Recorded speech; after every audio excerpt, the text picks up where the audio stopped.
The tiny room in Karu was dark, except for the faint glow of the rechargeable lamp. Clothes were scattered everywhere, and the hum of generators from neighboring houses filled the air. Onome, who's just 26 years old, sat on the bed, staring at the ceiling. Tears rolled down her cheeks. Life had dealt her blow after blow. She had tried small businesses, selling Ankara, frying puff-puff by the roadside, even running a POS stand, but nothing lasted. Her landlord had already given her quit notice and bills were piling up. That was the night her friend Bosse introduced her to the fast lane. The first time she entered the hotel room in Wuse Zone 4, she almost ran out. Her palms were sweaty, her heart pounding. The man who had paid for her time was already taking off his wristwatch. At that moment, Onome froze by the door, but reality slapped her. She needed the money. She whispered to herself, "Guy, no time, oh. Now this hustle go pay rent." That night broke something in her, but it also lit a fire. And from then on, Onome was on the streets almost every evening. Wuse Zone 4, popularly called the red light district of Abuja, buzzed with nightlife. Loud Afrobeats boomed from a popular bar. Neon lights reflected off flashy cars, and the smell of suya and grilled fish filled the air. Ladies in short dresses leaned against cars, chatting and scanning the crowd. Men in kaftans, suits, and even shorts cruised by slowly, looking for company. Onome had become one of the familiar faces there. She was bold now, no longer the timid girl from Karu. She laughed loudly, threw in slangs, and even treated hookups as survival. One night, while at her usual spot in Wuse, Onome met Tade. He wasn't a regular Abuja big man. He was a big business tycoon, mid-30s, polished, rich, but not loud. He pulled up in a black Prado and rolled down his glass. "Hey, how much for the night?" His voice was calm. Onome smiled. "You don't waste time. Come inside, let's talk first." They sat at the bar and ordered drinks. Unlike other men, Tade asked questions, real ones, about her life and her dreams. At first, Onome was defensive. "Please don't ask me all these jam questions. I don't have time. If you want to do, let's do. If not, shift." But Tade only chuckled. "Relax, I don't bite." After their night together, Tade surprised her. Instead of the usual rushed goodbye, he lingered. "How about you spend the rest of the week with me? No strings, no drama, just company." Onome was suspicious. In her world, nothing came free. "Is this a setup or EFCC matter? This is Abuja, or anything can happen." Tade laughed. "I'm serious. I'll pay you. But I want you around. Abuja can be lonely." She hesitated, then agreed. By the way, bills were waiting. That morning, the elevator doors slid open, revealing a plush, luxurious suite, the kind Onome had only seen in Nollywood films. Her eyes widened, and despite herself, a low whistle escaped her lips. "Wow, some people are struggling in Karu. Meanwhile, you live like a king." Tade smiled with quiet amusement and gestured around the suite.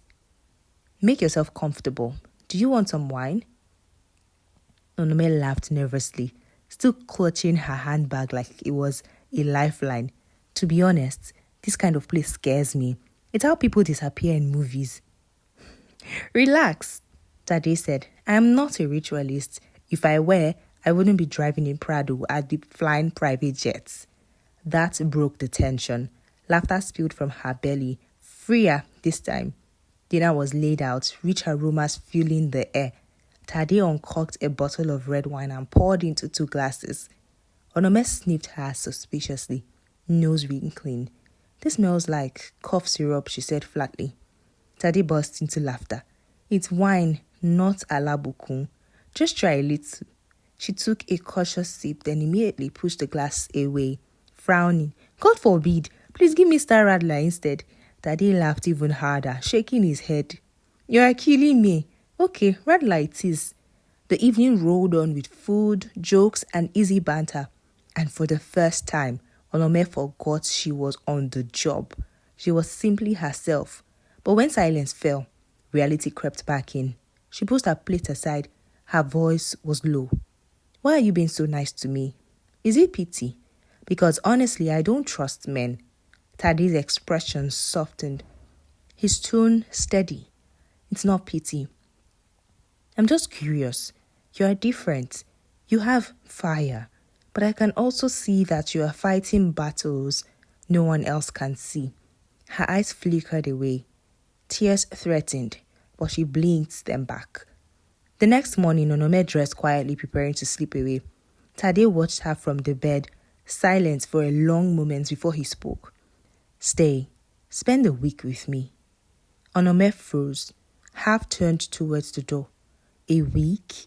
You know there are many clients in this city. Do you want to block my hustle for 1 whole week? I'll pay you double, Tade replied. Then he corrected himself. No, triple. Whatever you charge, I'll cover it. But I want you by my side. Meetings, dinners, contract runs. I don't want just one night. Onome narrowed her eyes, studying him. What you are saying sounds like a Nollywood script. I just hope I don't end up in a documentary titled She Trusted a Stranger. Tade smiled gently. You worry too much. Just trust me. The offer tugged at her. Rent, bills, her younger brother's school fees. This could change everything, even if only for a while. Finally, she sighed. Fine, but there are conditions. No touching without my permission and no nonsense. Deal, Tade said, grinning like he had just won something important. He handed her a thick envelope. Curious, Onome peeked inside and gasped. Bundles of Crips Naira notes stared back at her. Her knees almost buckled. My God, this is for me?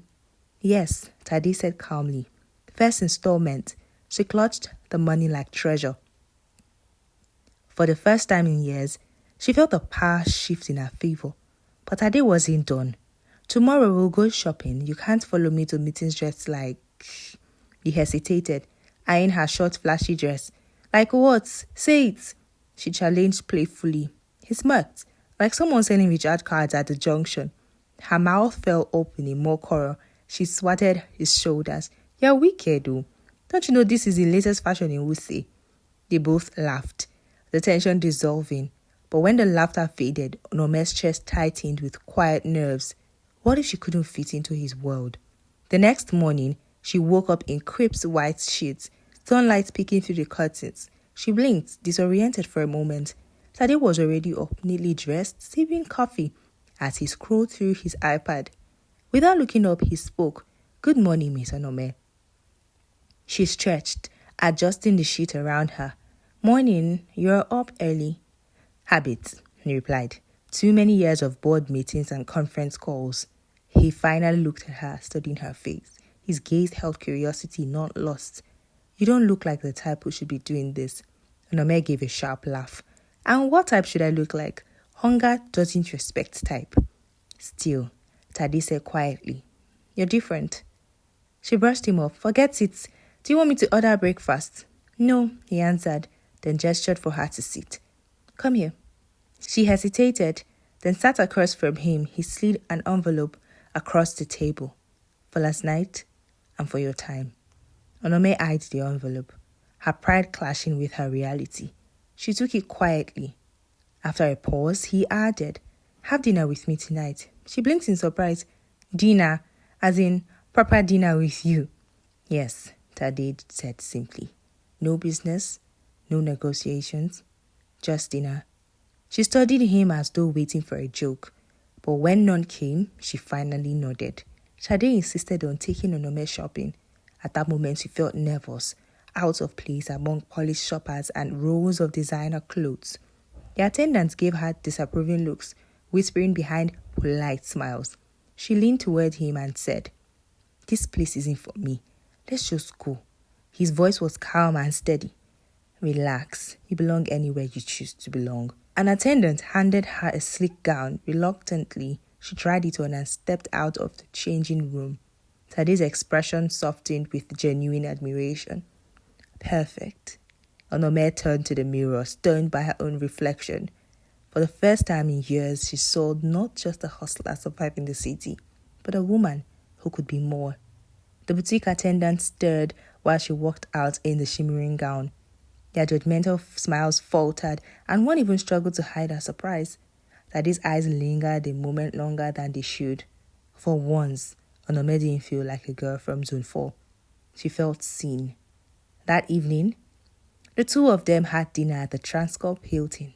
Candlelight flickered across tables dressed in white lining. The soft murmur of wealthy patrons filling the room. Onome looked elegant, though her fingers fidgeted nervously as she glanced at the cutlery. All the spoons and forks, she whispered, feels like an exam, not food. Tade chuckled, leaning towards her. Don't worry, just follow my lead. Gradually, she relaxed. They ate, they talked, they laughed. She told him about her childhood in Warri, her struggles in Abuja, and the choices life had forced upon her. You're smart, Tade said quietly. Resilient, the world hasn't been fair to you. Her eyes met his, steady and unflinching. Life isn't fair to anyone. Survival is the only game. Their eyes held longer than before, and in that moment, something real flickered to life between them. The Abuja sky broke open, and suddenly unleashing heavy rain. Tade and Onome stood under the awning of the Hilton entrance, waiting it out. Cars honked as drivers splashed through puddles, but Onome's laughter rang out above the noise. She stretched her hand into the rain, tilting her head back as droplets kissed her face. You'll get drenched, Tade warned, amused. Let it, she said, eyes closed, smiling as though the storm had washed the weight of the city off her shoulders. And for a moment, he simply watched her. In a city where everyone wore masks, here was someone utterly unafraid to be herself. Something tightened in his chest. He wasn't just impressed by her boldness anymore. He was captivated. And when she caught him staring, she laughed. What? You've never seen somebody enjoy rain before? No, he said softly. Not like this. One day, Tade brought her to dinner with his business partners, chiefs, politicians, investors. Onome had never been in such a room before, yet she sat at his side, glowing in her new dress. At first she was quiet, unsure of which fork to touch, but Tade leaned in and whispered, Relax, just watch me, follow my lead. When one of the chiefs told a weak joke, the table remained stiff. No one laughed except her. Her bright, unforced laughter broke the tension, and heads turned towards her. This young lady, one of them said with grin, she has spirit. Soon, they drew her into the conversation, and when the talk shifted to logistics and contracts, Onome spoke with surprising confidence. Sometimes you overcomplicate business. The real key is trust. If people know you'll deliver, they don't care how you deliver. The chiefs exchanged glances, some nodding in approval. This girl is wise, one remarked. Now Tade was watching silently, almost in awe. She wasn't just surviving anymore, she was shining. And though he wouldn't admit it, he was falling. And after a long day of trailing Tade to meetings, Onome slumped in his car, exhaustion pulling her into sleep. Her head tilted against the window, her breathing even. Tade glanced at her and stilled. The sharp, witty Onome he knew had softened into something almost childlike in sleep. Gently he removed his jacket and draped it over her shoulders, and for a long while he didn't move. He just sat there, watching her. She trusted him enough to fall asleep beside him. That thoughts echoed in his mind.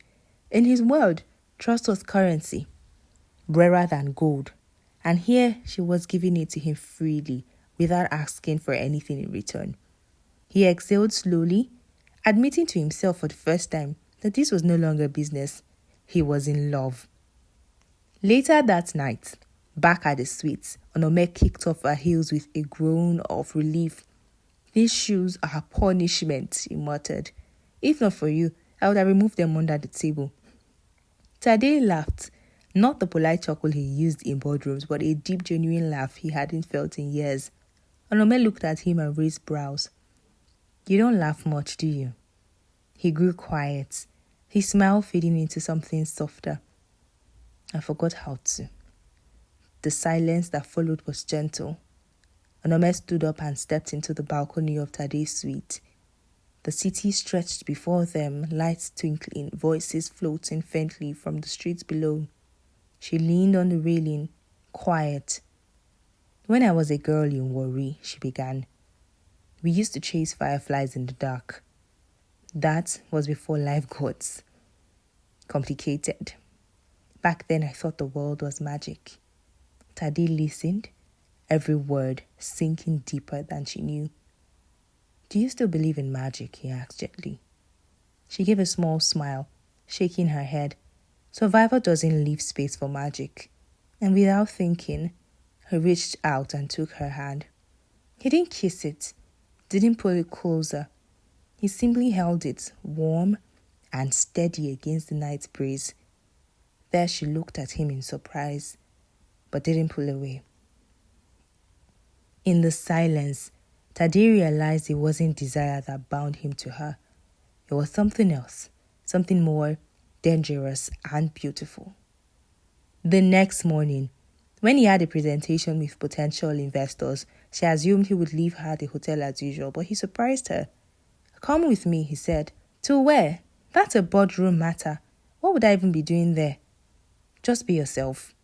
Inside the conference room, men in agbadas and sharp suits looked twice when she walked in. At first, she stayed quiet, legs crossed, watching them argue over numbers and projections. Then one investor scoffed at Tade's plan. "Your logistics strategy won't survive 6 months. Abuja drivers alone will cripple it." Before Tade could reply, Onome leaned forward. "With respect, sir, it's not really about drivers. It's about accountability. If you pay them poorly and keep them in the dark, of course they'll cheat you. But if you make them part of the success, give bonuses when jobs are completed on time, you'll see results." The room fell silent. One man adjusted his glasses, another nodded slowly. Tade, hiding a smile, muttered under his breath, "That's exactly what I was trying to say."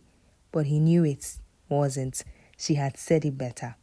That night, they went to the rooftop bar at the Transcorp Hilton with some of his colleagues. Abuja's skyline glittered, but the air around the room was heavy. One man leaned close to Tade, pretending to whisper, but speaking loud enough for her to hear. Where did you find this one? Zone 4, Abi? Abuja is full of them." They laughed. Onome's smile froze, though she lifted her glass calmly as if their words hadn't stung. Tade's jaw tightened, but he also stayed silent. The man raised his glass again, smirking. "Enjoy it while it lasts, my friend. These girls are here today, gone tomorrow." Onome excused herself quietly and stepped aside, staring at the city lights. Her chest tightened. She wasn't ashamed of where she came from. But in that glittering world, the reminder of how they saw her cut deep. Back in the suite, the silence was suffocating. Finally, she turned to him, her voice trembling but firm. "I heard what your friend said. Is that how you all see me? Just a little amusement before being tossed aside?" "They don't know you," Tade replied quickly. "And you? Do you? Or do you also see me as just one girl you picked off the streets?" He froze. He wanted to say no, wanted to tell her she was different, but the words didn't come fast enough. Her eyes glistened with tears as she grabbed her bag. "I can't stay here anymore. Find someone who fits your world better." The door slammed shut. For the first time in years, Tade felt an ache he couldn't name. The next morning, he sat in his office, papers spread before him but unread. Her words replayed in his head. A trusted colleague walked in, chuckling. "Tade, don't tell me that girl got into your head. She's just a distraction." His voice was ice. "She's not a distraction. She's the only person in the city who tells me the truth." The colleague froze, startled. Tade leaned back, realization crashing over him. He wasn't just impressed. He wasn't just entertained. He was in love. And for the first time in his life, contracts and profits didn't matter. Only her. He called her phone, switched off. Desperate, he told his driver to take him to Karu, the only place he could imagine she might have gone. The black Prado looked out of place in the dusty streets. Children playing football paused to stare. Women selling tomatoes turned their heads as Tade stepped out in his suit. Then he saw her, sitting outside the small shop in a wrapper and faded t-shirt, hair tied with a scarf. She froze. "What are you doing here?" she asked, her voice cold. "Looking for you." He said steadily. Because you matter to me more than business, more than what anyone says. Her head shook, voice cracking. You don't understand. This is my world. Dust, hustle, survival. You belong with people who sip wine on rooftop bars, not me. He stepped closer. Maybe that's what I believed in before. But the truth is, none of that means anything without you. I don't care where you're from, Onome. I care about who you are. Smart, real, strong, the only one who makes me laugh. The street grew quiet. Neighbors, children, vendors, all eavesdropping. Onome's eyes glistened, but turned away, fighting her emotions. Later, she agreed to let him drive her home. The car was silent at first, Abuja street lights flashing past. When I first saw you, he said softly, I thought it would just be one night, but then I realized you see me in a way no one else does. You make me better, and I don't want to lose that. She kept her gaze on the window, then slowly turned to him. You're serious, aren't you? More serious than I ever have been about anything. A laugh slipped through her tears. Look at my life. From Zone 4 to Maitama romance. God must really have a sense of humor. He smiled, reaching for her hand. At that moment, she didn't pull away. Their fingers intertwined naturally, like they were made to fit. At the red light, he leaned in and kissed her. Not rushed, not transactional, but tender. And for the first time, she wasn't hustling. She was loved. Weeks later, at a dinner in Wuse Zone, she was at his side again, not as an escort, not as an outsider, but as his partner. She laughed easily, charmed the room, even dropped a witty remark about trust delivery that made the chiefs nod approvingly. Later, strolling into the Abuja night, the city buzzing around them with music, car horns, and the scent of suya in the air, Onome smiled. You know, people will still talk. Some will laugh. Some will say I can't last with you. Let them talk, Tade said, slipping his arm around her. We'll write our own story. She grinned, resting her head on his shoulder. For the first time in her life, she knew she belonged not to Maitama, not to Zone 4, but to someone's heart. As they drove away, the city lights sparkled like a promise. A new beginning. And that's today's story. What do you think? Share your thoughts below. Don't forget to like, share with friends and family, and subscribe for more.